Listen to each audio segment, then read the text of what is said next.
안녕하세요, 오카 김한용입니다. 오늘 만나볼 차는 르노 아르카나입니다. 르노 아르카나라고 하면 많이 생소하신 분들도 계실 것 같아요. 르노 XM3였던 자동차가 디자인도 많이 달라지고요, 여러가지 부분에서 새롭게 거듭났다고 합니다. 그리고 요번에 페이스리프트 되면서 이 하이브리드도 상당히 바뀌었는데 이건 또 어떻게 달라졌는지 끝까지 함께 살펴보시죠.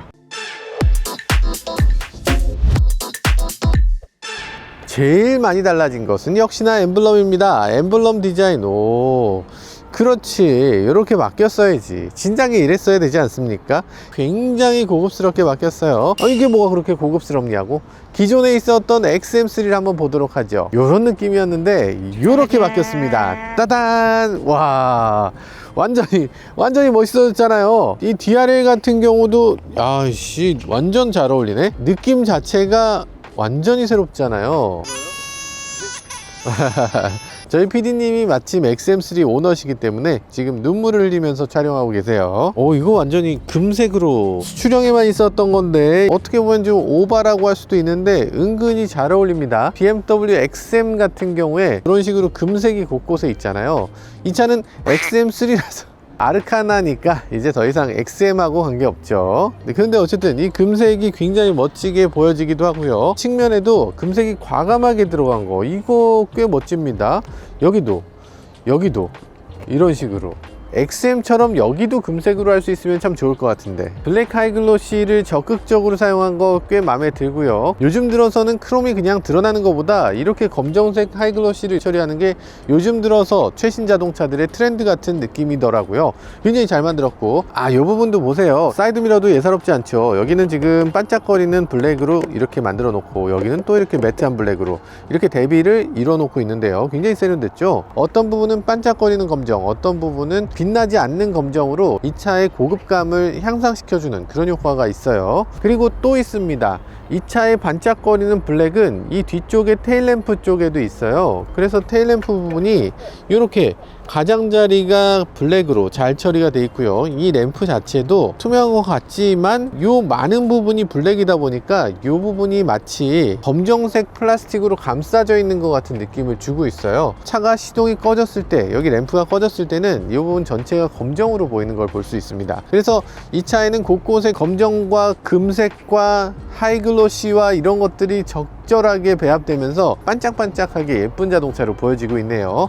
그리고 이 컬러는 지금 녹턴 블루라고 하는 컬러인데 새롭게 등장한 컬러입니다. 녹턴 블루라는 것하고 지금 금색하고도 꽤 잘 어울려서 이것도 꽤 세련됐다, 이런 생각이 들어요. 오늘 이 차의 촬영차로 가지고 온 차가 바로 저기 있는 QM6인데, QM6는 조금 상황이 다르긴 합니다. 연차가 좀 된 차긴 해요. 8년 동안이나 르노를 먹여 살렸던 자동차니까. 그러니까 그만큼 꽤 올드하다. 어떤 면에서는 든든하다, 어떤 면에서는 어느 정도 안정됐다 라는 느낌이 들기도 합니다. 그리고 그동안 8년 동안 무려 24만 대나 판매됐다고 하는 엄청난 스테디셀러라고 할 수 있어요. 르노 입장에서는 효자죠, 효자. 근데 그만큼 상품성이 좋기 때문이기도 한데, 한편으로는 야, 뭐라도 좀 바뀌어야 되지 않냐? 라는 얘기를 했던 것 같아요.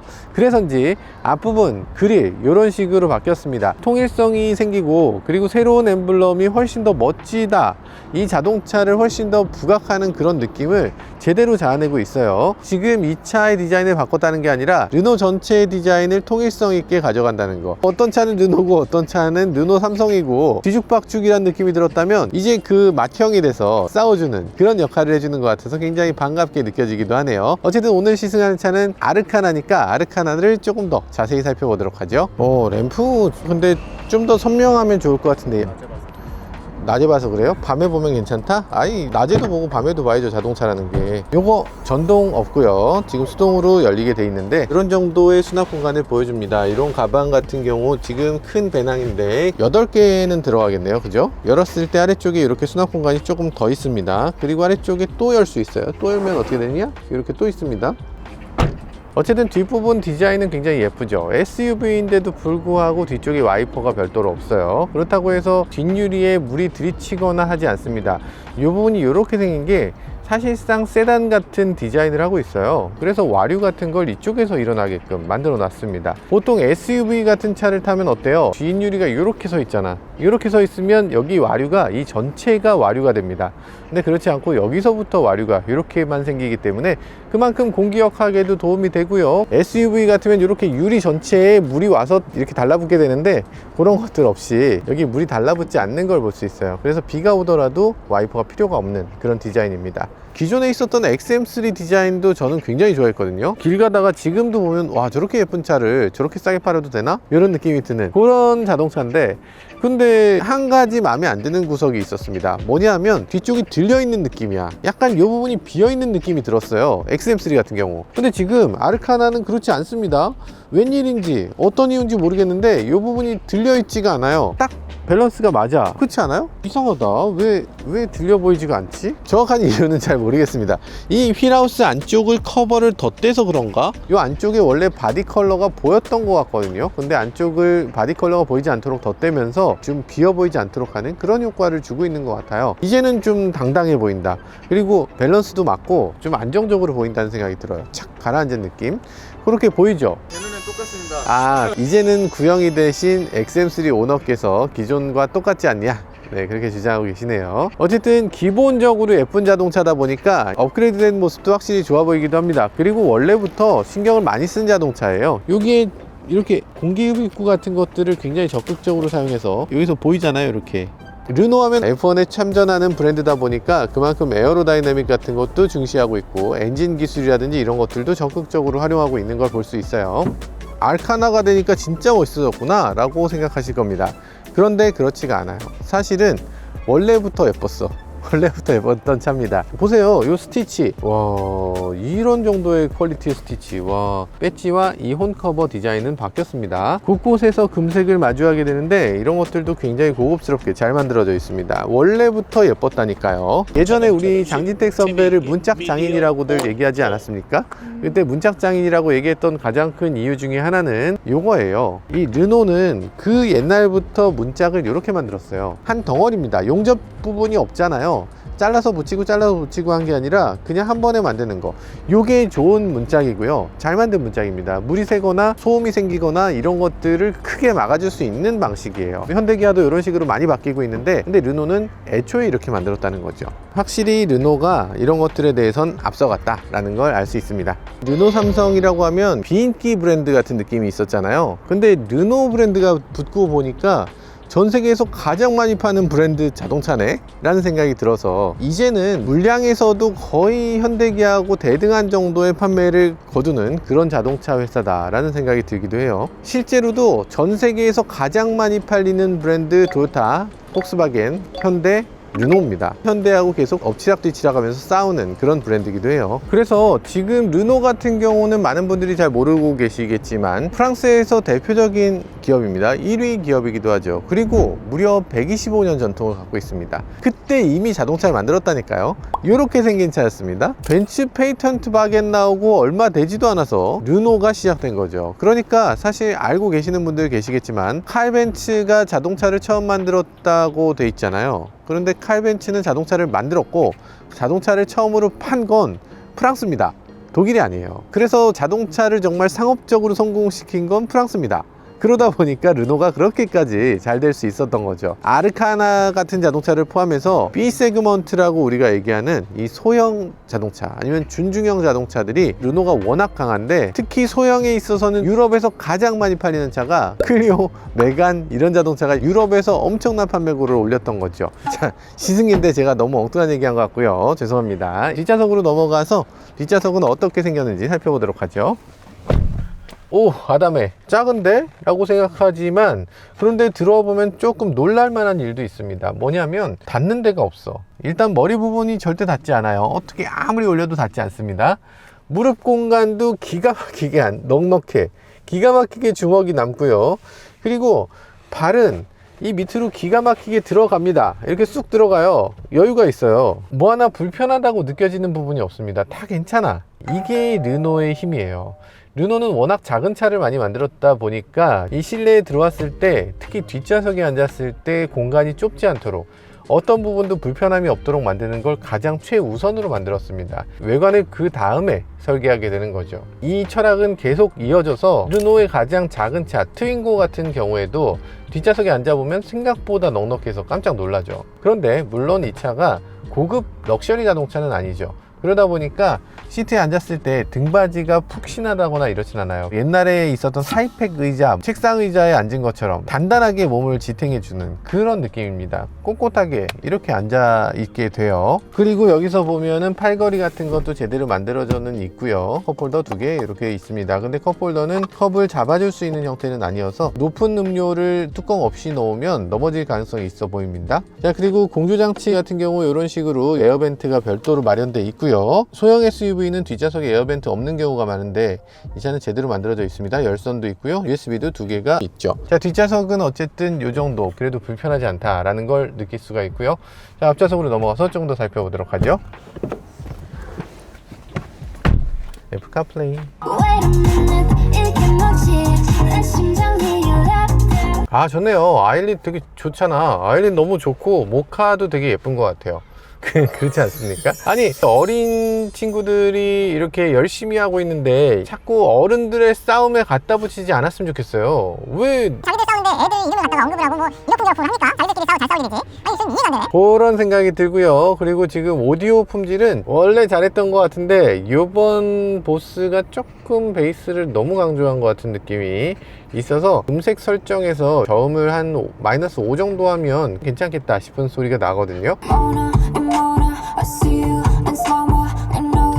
좋은데? 약간 튜닝을 그렇게만 바꿔도 괜찮을 것 같은데 베이스를 왜 이렇게 강조했는지 모르겠어요. 이 시트 같은 경우는 굉장히 무슨 스포츠 시트 같은 느낌이 들어요. 그리고 헤드레스트 같은 경우도 보통에 제가 헤드레스트 캠페인을 하지 않았습니까? 헤드레스트를 높여서 제대로 헤드레스트를 이용하자 이런 캠페인을 여러 번 했는데 잘 안 됐습니다. 아무리 이거 올리라고 100번 말해도 안 해. 그런데 지금 아르카나 같은 경우는 그런 걱정이 없습니다. 왜냐면 헤드레스트가 이렇게 높아요. 그래서 이걸 높이지 않아도 어지간한 사람의 헤드레스트에 후방 추돌을 당했을 때 잘못 세팅했을 가능성이 별로 없는 거죠. 그냥 다른 자동차 메이커도 다 이렇게 해주면 좋겠어요. 물론 메르세데스 벤츠 AMG라든지 아니면 뭐 볼보라든지 여러 가지 메이커들이 이렇게 헤드레스트를 높이는 회사들이 꽤 있습니다.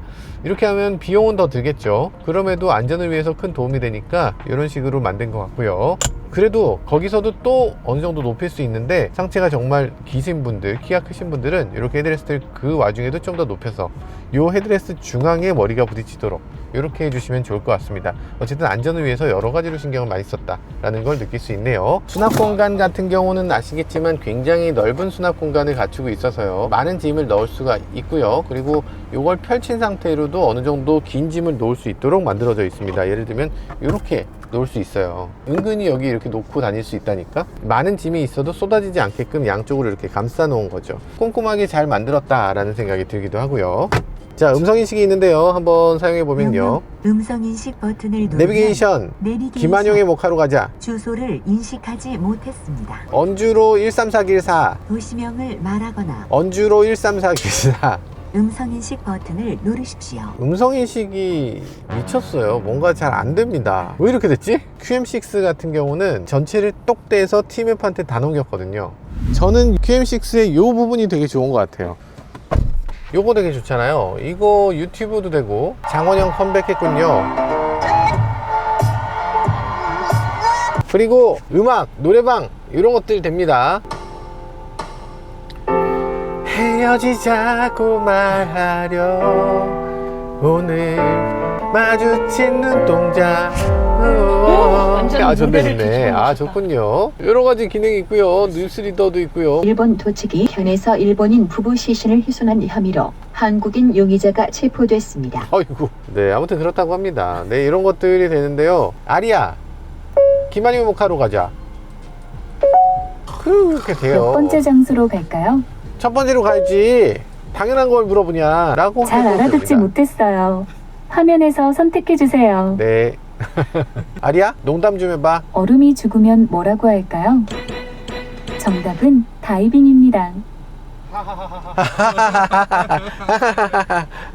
이런 거 뭐 어쩌어 라고 하겠지만, 아리야, 근처에 맛집 찾아줘. 주변에 있는 티맵 인기 이런 것도 맛집을 돼요. 찾았어요. 긴자 올림픽점, 뭐 차이나 린찐, 야, 요거 진짜 좋은데 지금 아르카나에도 요게 들어가 있으면 참 좋겠는데 QM6에만 요게 들어가 있다. 요거 조금 맛있기도 하고요. 어쨌든 QM6가 요 부분에 있어서는 만족감이 더 큰 걸 볼 수 있네요.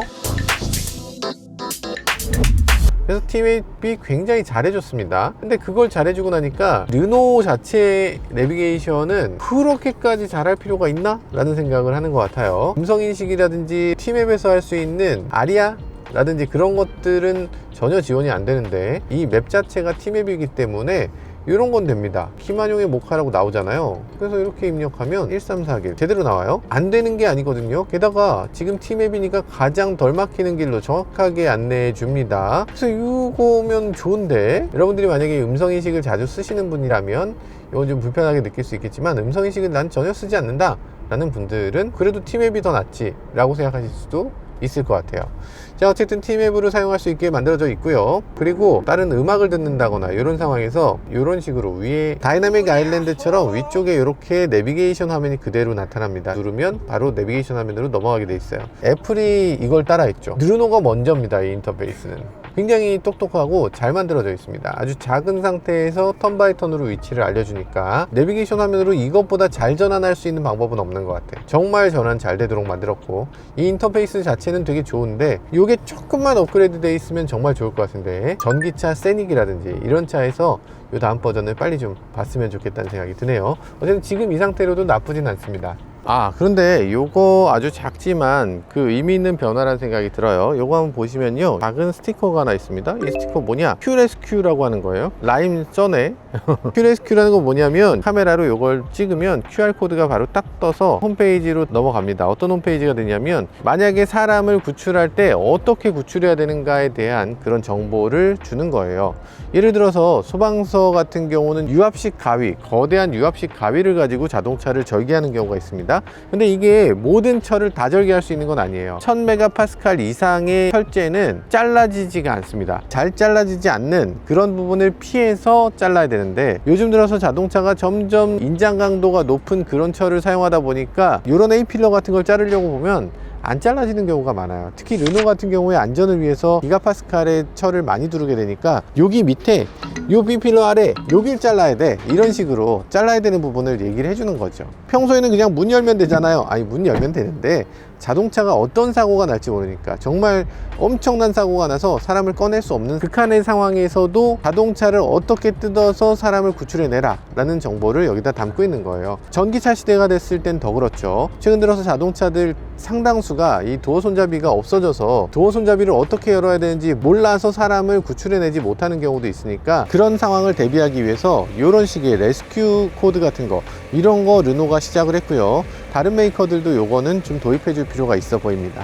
이렇게 겉만 봐서는 안 되겠죠. 실제로 차가 얼마나 훌륭한지 직접 운전해 보면서 알아보도록 하겠습니다.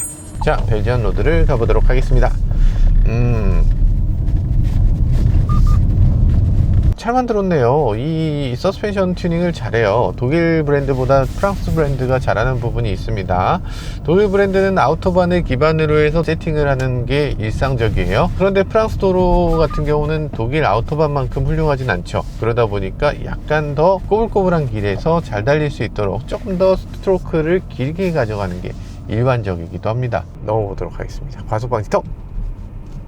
오, 꽤 부드럽네요. 이게 꽤 단단하기 때문에 과속방지턱 넘을 때 덜컹덜컹 할 거라고 생각했는데 그렇지 않고, 과속방지턱도 꽤 사뿐하게 나쁘지 않게 넘어주는 걸 볼 수 있어요. 물론 기대한 게 당연히 단단하니까 당연히 차가 튀겠지 라고 생각하기 때문에 기대를 적게 했던 것도 있는데, 그래도 생각보다 부드럽다, 생각보다 깔끔하게 넘어준다는 느낌이네요. 자, 회전 반경. 와, 미쳤다리. 이 미쳤다리 어떻게 두 차선만에 딱 회전이 되지? 유럽차는 유럽차다. 회전 반경도 상당히 좁네요. 유럽차답게 이 회전 반경을 좁게 유지하는 거 굉장히 신경을 많이 쓴 것 같습니다. 밟았을 때 느낌도 어떤지를. 좀 밟아봐라. 예. 그거라면 내가 또 잘할 수 있지.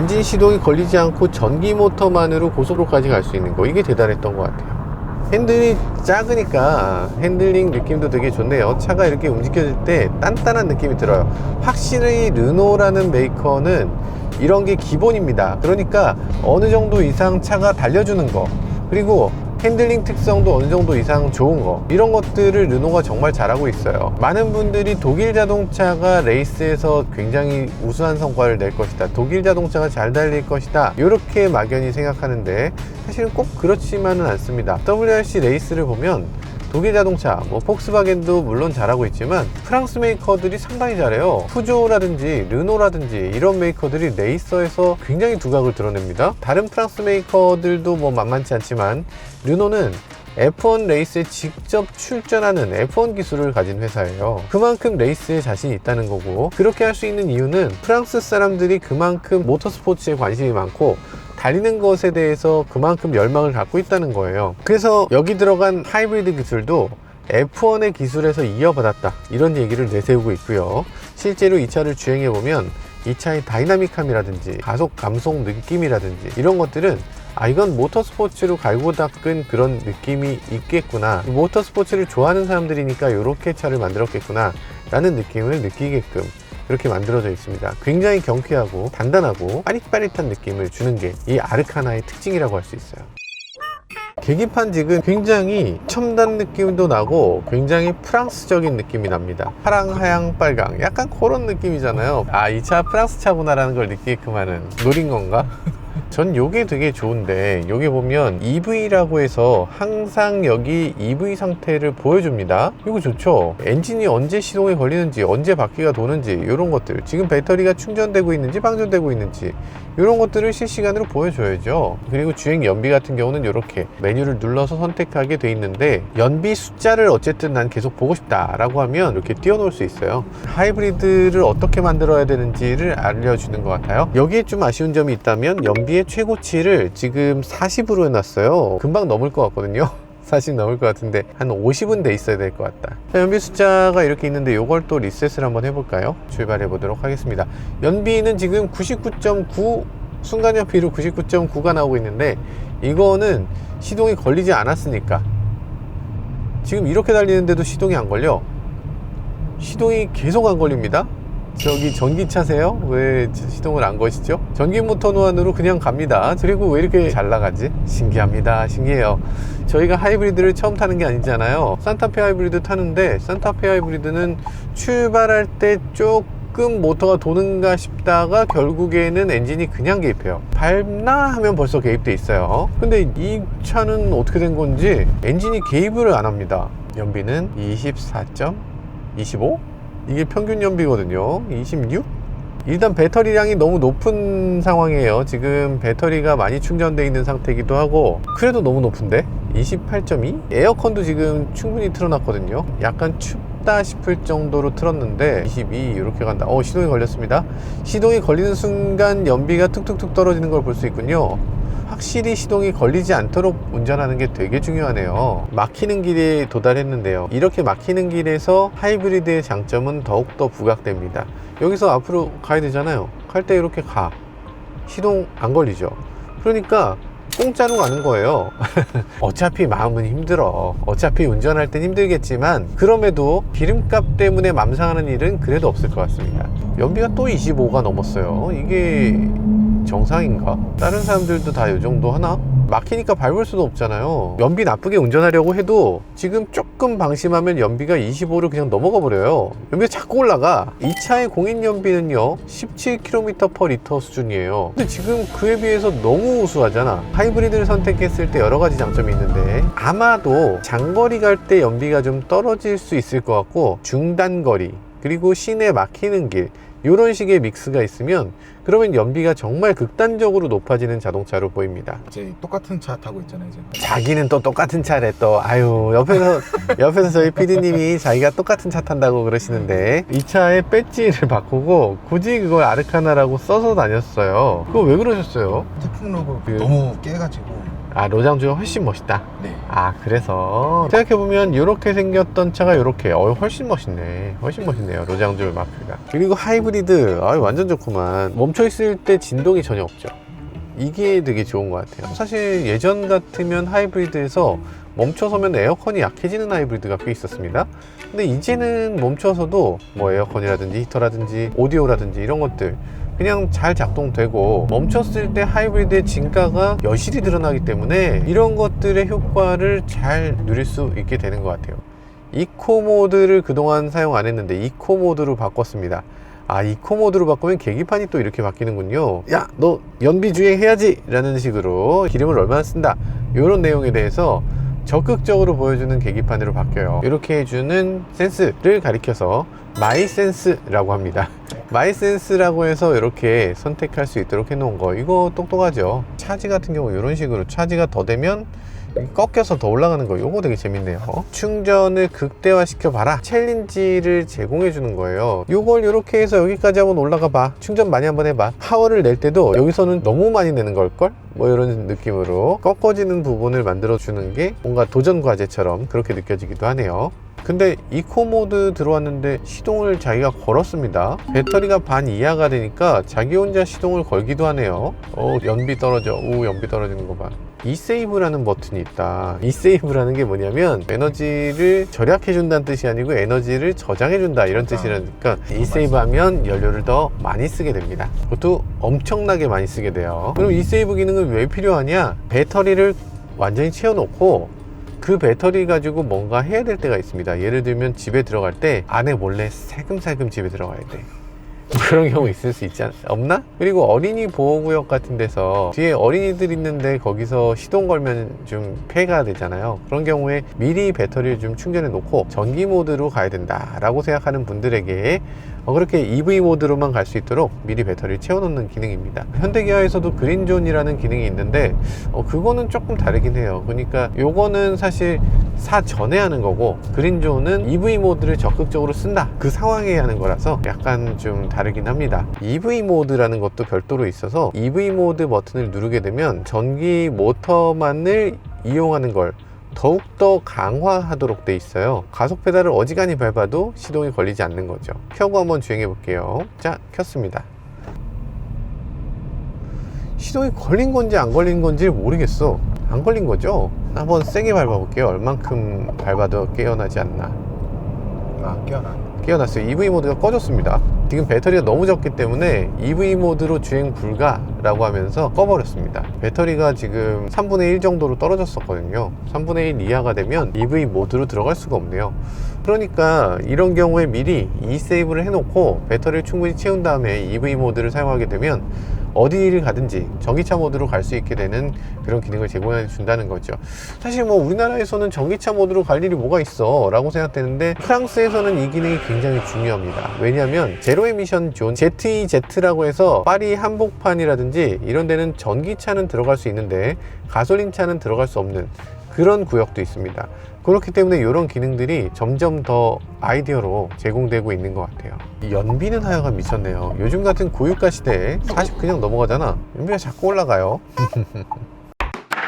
사실 쿠페형 SUV는 조금 비싼 거 아니에요? 예를 들면 GV80보다 GV80 쿠페가 훨씬 비싸잖아. GLC보다 GLC 쿠페가 더 비싸고 GL2보다 GL2 쿠페가 더 비싼데, 그러면 르노 아르카나는 쿠페형이니까 당연히 더 비싸야 될 텐데 지금 보면 더 저렴합니다. 2,800만 원이에요. 2,800만 원에 이런 하이브리드를, 이렇게 스타일링을 중시한 차를 이렇게 판다고? 괜찮다는 생각이 들기도 해요. 그리고 다른 쿠페와 다르게 뒤쪽이 내려오게 되면 머리 공간이 부족한 경우가 많은데 이 차는 머리 공간도 넉넉하고 그런 것들도 만족스러운 부분입니다. 그래서 이런 것들을 보면 와, 진짜 가격 공격적으로 내놨다 라는 생각이 드는데요. 친환경 세제 혜택도 143만 원을 또 할인받을 수가 있어요. 그리고 사실 친환경차 혜택, 이게 올 연말에 끝납니다. 아니 뭘 그렇게 자꾸 혜택을 그렇게 끝내. 쭉쭉 하지.